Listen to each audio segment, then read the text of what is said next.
Assalamualaikum warahmatullahi wabarakatuh. Selamat siang, Polantas Aceh hadir melaporkan. Pada hari ini, Sabtu tanggal 14 Oktober 2023, sekira pukul 12.30 waktu Indonesia bagian Barat, kami dari Satuan Lantas Polres Salam saat ini sedang berada di salah satu tempat terjadinya longsor, yaitu di Jalan Lintas Salam Medan, tepatnya di Desa Jontor.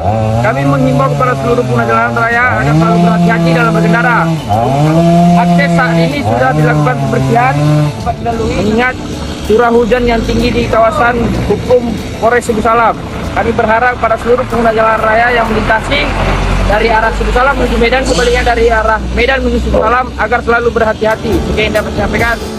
Wassalamualaikum warahmatullahi wabarakatuh. Kami menghimbau kepada para pengguna jalan untuk berhati-hati dalam berkendara. Kami juga berdoa semoga selamat sampai tujuan.